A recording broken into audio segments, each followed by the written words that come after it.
ஹலோங்க. இன்னைக்கு நம்ம தேங்கோட எபிசோட் தான் பார்க்க போறோம். ஃபர்ஸ்ட் மாரியே ரெக்கரிக் சைக்கோ. ஆல்ரெடி நான் இதில 15த் பார்ட் போட்டேன். பட் யாரோ நம்ம சேனல்ல வந்து ரிப்போர்ட் பண்ணியிருக்காங்க. ஸோ, அதால அந்த வீடியோ வந்து பிளாக் ஆகி யூடியூபே ரிமூவ் பண்ணிட்டாங்க. ஸோ, என்னால திருப்பி அந்த வீடியோவ வந்து ரெலவேட் பண்ணி போட முடியாது.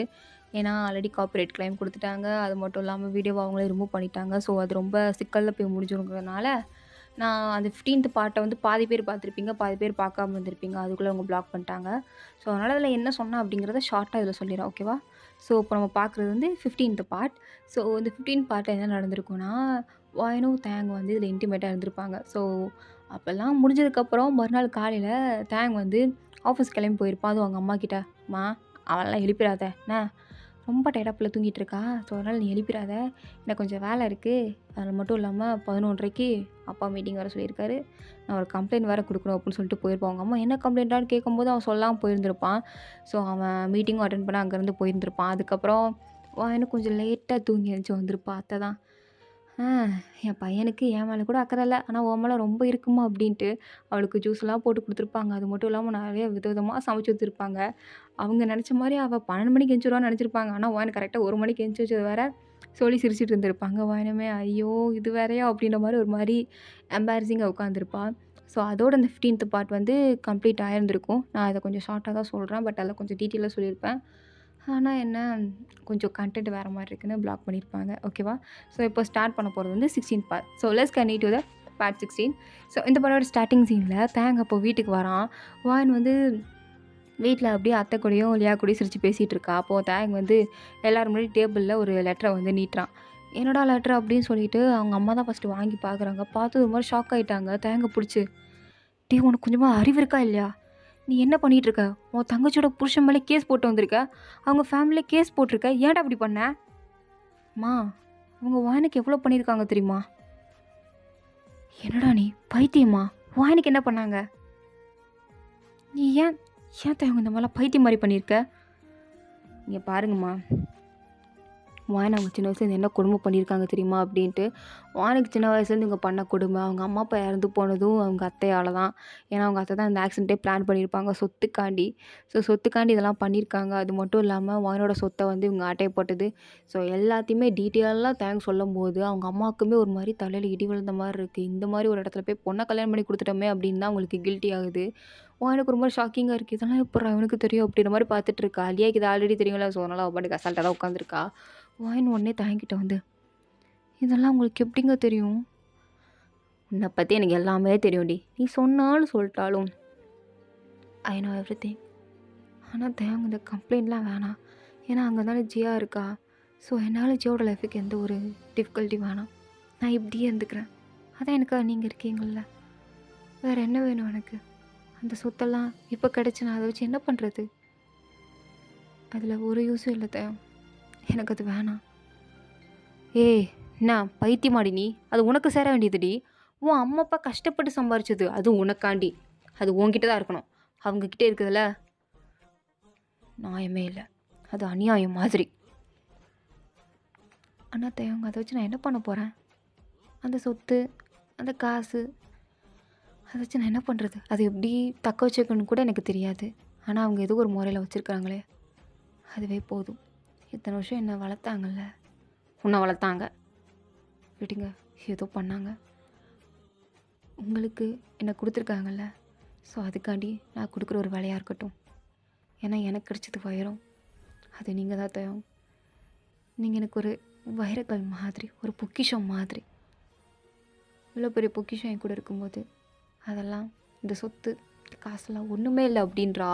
அவ்வளோதான் தேங்கெல்லாம் கண்ணெல்லாம் கலங்கிருச்சு. அதுக்கும் மேலே தேங்கோட அம்மாக்கெல்லாம் ஒரு மாதிரி பொண்ணுக்காண்டி இவ இவ்வளோ தூரம் சொத்தே வேணான்னு சொல்கிறாளே, அப்போ இவ எவ்வளோ நல்லவளா இருப்பா அப்படின்ட்டு தேங்கோட அம்மாவுக்குமே ரொம்ப டச் ஆயிடுச்சு. அவங்களுமே உடனே ஹக் பண்ணி அழுகுறாங்க.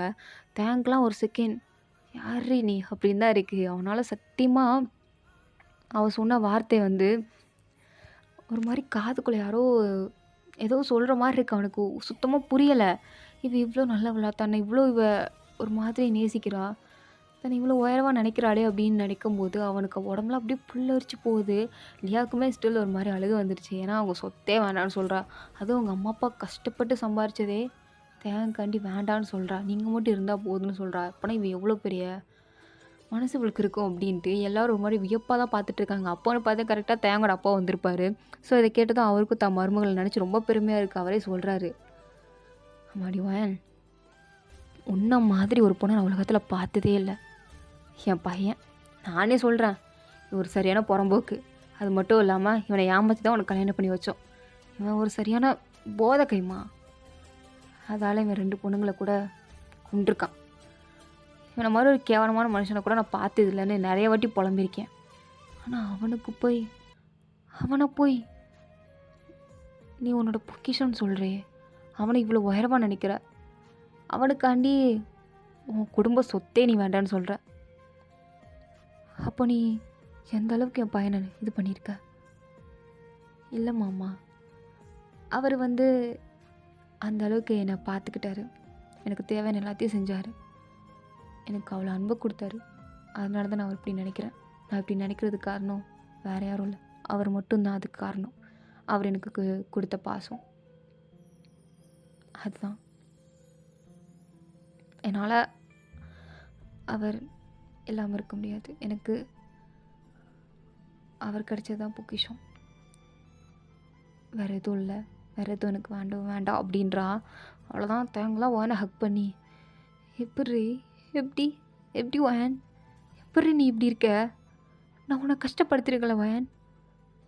ஆமாம், ஆனால் நீங்கள் நான் சந்தோஷமும் படுத்திருக்கீங்களே தேவன்.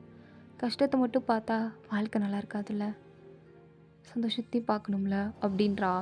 அவ்வளோதான். அவன்லாம் ஒரு மாதிரி வாங்கிக்கிட்ட முட்டி போட்டு அழுகவே ஆரம்பிச்சிட்டான். இதுக்கடுத்து நான் உனக்கு தான் இருப்பேன், அப்படி இருப்பேன், இப்படி இருப்பேன்னு. இதை பார்த்த தேங்கோட அம்மாவுக்கும் தேங்கோட அப்பாவுக்குலாம் இப்போ மாதிரி திருந்தினானே, நல்ல வேலை. இப்படிப்பட்ட ஒரு பொண்ணு நம்ம கல்யாணம் பண்ணி வச்சுருந்தோம், இல்லைன்னா இவன் பழையபடி தான் இருந்திருப்பான். வாயன் நம்ம குடும்பத்துக்கு வந்தது எவ்வளோ ஒரு நல்லது அப்படின்னு தான் எல்லோரும் சொல்கிறாங்க. இருந்தாலும் வாயன் வேண்டான்னு சொன்னாலும் இவங்க விடுறதா இல்லை. அதுவும் அத்தை இவ்வளோ நேரம் ஜியா அங்கே இருக்கா, இது வேண்டான்னு தான் சொல்லியிருப்பாங்க. ஆனாலும் இப்போது வாயன் பேசுகிறத பார்த்தது, இப்படிப்பட்ட ஒரு பொண்ணுக்கு நம்ம இந்த மாதிரி பண்ணியிருக்கக்கூடாது அப்படின்ட்டு அவங்களுக்குமே தோண ஆரம்பிக்குது. ஸோ தேங்கோட அப்பாவே சொல்லிட்டார், இங்கே பாருமா வாயன், நீ எதுக்கும் கவலைப்படாத. நீ சொத்து வேணான்னு சொன்னாலும் அந்த சொத்து உன்னோடது, உன் பேருக்கு நிச்சயமாக வரும். அது ஆல்ரெடி உன் பேரில் தான் இருக்குது.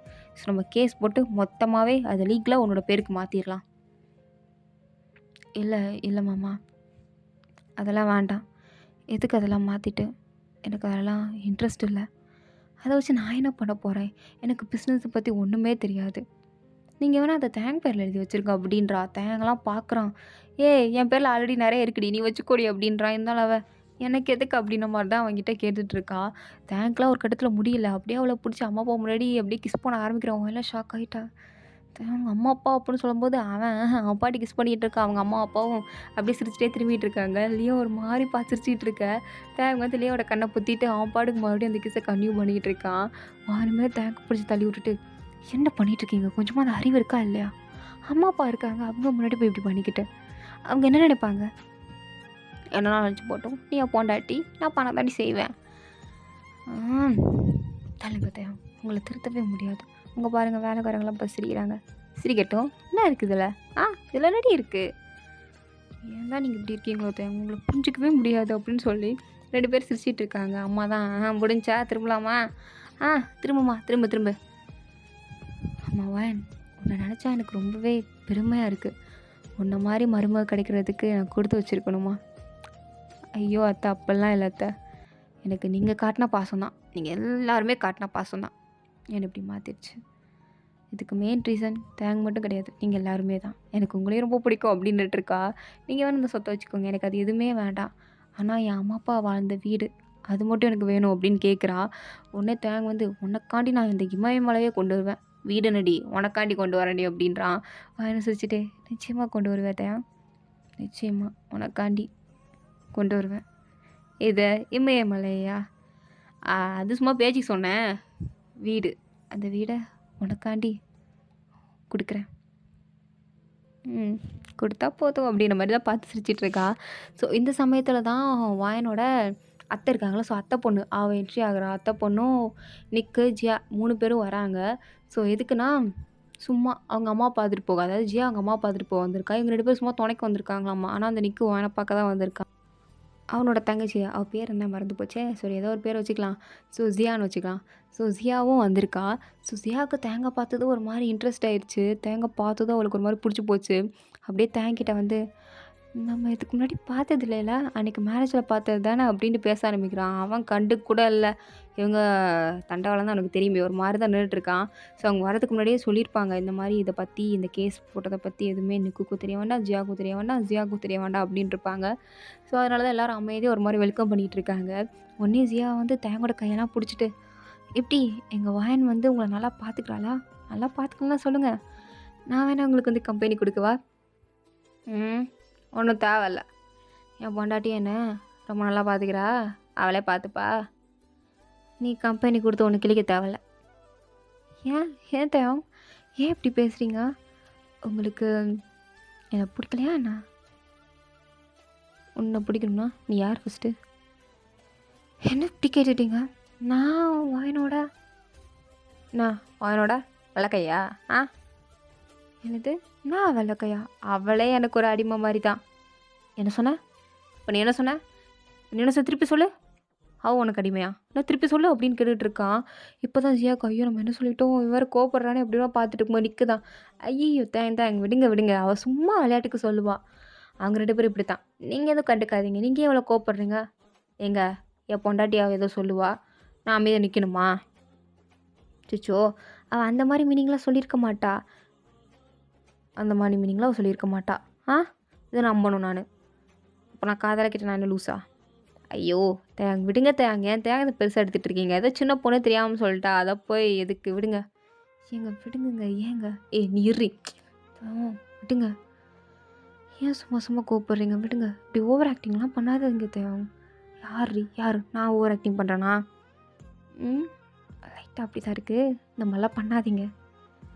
நீ இந்த மாதிரி பண்ணாதடியா, உன்னை தாண்டி சொல்லிக்கிட்டு இருக்கா, நீ நான் வைக்கிங்க எடுத்த மாதிரி நின்றுட்டு இருக்க. சோத்தில் உப்பு போட்டு தான் திங்கிறியாவா? உனக்கு யார் என்ன சொன்னாலும் கோவமே வந்துடாதா? எப்படி நீ இப்படி இருக்க? யார் என்ன சொன்னாலும் வாய மூடிட்டு இருக்க? பொறுத்தாழ்வார் பூமி ஆழ்வார், பொறுமையாக இருக்கணும். நீ இருந்துக்கோதாய் பொறுமையா, எங்களால் இருக்க முடியாது. எல்லாம் வந்துட்டா பொறுத்து அழணுமா? நீ பொறுத்து அங்கிட்டு போய் ஆழ்ப்ப, எல்லாம் வந்துட்டா. அவ என்னென்னமோ சொல்லிக்கிட்டு இருக்கா. வேணானா பொடி. ஐயோ கோப்படாதீங்க அப்படின்னு சொல்லிட்டு தேங்க அங்கேருந்து கோச்சிட்டு சோஃபாவில் போய் உட்காந்துக்கிட்டான். ஸோ ஜியா தான், அம்மா என்னம்மா அண்ணா அண்ணி மேலே ஓவராக பாசத்தை பொழிகிற மாதிரி இருக்குது. ஆமாண்டி, எனக்கு நான் அவ்வளோ நல்ல பொண்ணு இல்லை, அவன் மேலே பாசத்தை கொட்டாமல் வேறு யார் மேலே அவன் பாசத்தை கொட்டி கிழிக்க போகிறான், இவ்வளோ தங்கமான பொண்டாட்டியை வச்சுக்கிட்டு அப்படின்னு சொல்லிகிட்டு இருக்காங்க. இதை கேட்டு ஜியாவுக்கு ஒரு மாதிரி லைட்டாக பொறாமையாக இருக்குது வேலை பார்க்கும்போது. ஏன்னா தான் அண்ணா அவளை அப்படி தாங்குன்னு தாங்குறாங்க, ஆனால் நிற்கும் இருக்கானே அப்படின்ட்டு நிற்க திரும்பி பார்த்தான். அவன் விட்டாமல் வாயினே தான் சைட் அடிச்சுட்டு இருக்கான். வாயினுமே வேத்துக்கு நம்மளை இப்படி பார்க்குறான் அப்படின்ட்டு லியா பக்கத்தில் போய் நின்றுட்டு, லியா அவன் என்னையா பார்க்குறான்? யார நீ? உன் அக்கா புருஷன்.